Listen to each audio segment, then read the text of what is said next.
این همی سوداست کاکا جان، این همی سوداست. بله میبری؟ میبرم به خاطر چی ما خب به خاطر بار بردن هستیم. چند بتمی؟ هر چی که میتی. کجا میبری؟ تا سرکی دو کارتنا که میبری هر چی که دادی مشکل نداره، به خاطری که ما غریب کار هستیم، به خاطری که برآمدیم که 5 تا نان پیدا کنیم. چند بتمی تو بگو که بازی تو نشی که اختیار لالا جان جنجال نکنی. نه اختیار والاست هر کی تو گپ اس کو ما یه سودا خریدیم، پیسه پیشم کم مانده. ها یک بیستی پیشم مانده. خود دلی اگه پیسه یک 5 تا نان یک 50 روپیه میتی حالا بهتر که نمیتی، اما 20 تا قبول است.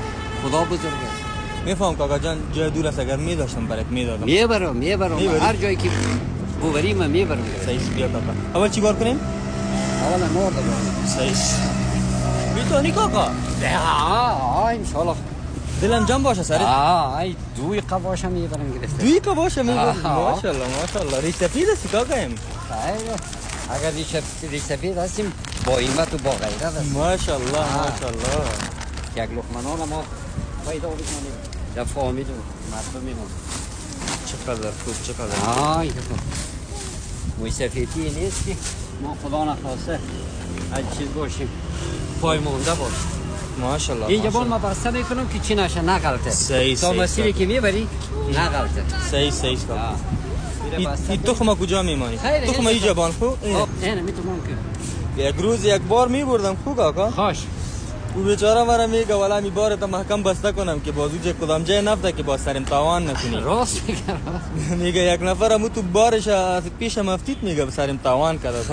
ولی تو مردم هم هستن. ان شاء الله نمیغلطه. ولی ما قایم بسته کردم در مسیری که ببری به توکل خدا از غلطیدن خلاص شد. ما فقط دهی تشویش کردم که کاکا او جلو گوی که جای دور است که پیسه کم دادی. بیا خدا مهربان است ان شاء الله.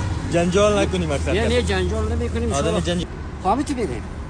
چرا کاکا جان نکرد جای دور تو با 20 روپیه میبری؟ خالی چطور کنیم که مشکلات روزگار است. چند نفر هستین کاکا جان؟ ما 10 نفر. 10 نفر. بعد نانوار چند تا؟ نانوار یک خودی من موی سفید است.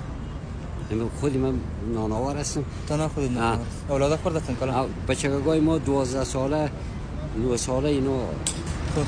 کاکا جان چقدر وقت میشه که تو بوجی آردت با بوجی کی آرد به خانه خود نکنی؟ من این تقریبا 3 سال 4 سال شده که ما بوجی گرفته نتونستیم.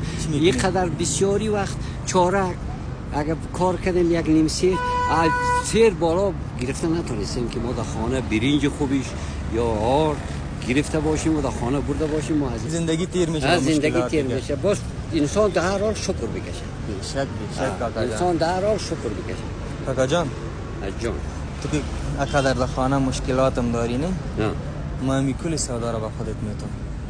ایره که تو دما بیتی میگم 10 دفعه 100 دفعه خدا تو را بیت شریف ببره که تو دما کمک کنیم. ما تا 8 سالی رقم سودا گرفتن کنیم. ایره که تو دما از خودت شد کاکا جان. خدا تو را یک قبیته که جمع کنه نتونی. یک قدر برید خدا افسود کنه که میلیون برید افسود کنه که تو که یک غریب کمک میکنی، دیست غریب میگیری.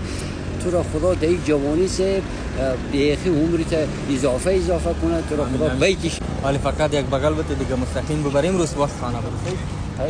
خانه دو باز یک سپاس خدا برید اجر نصیب کنه. برو کاکا جان برو.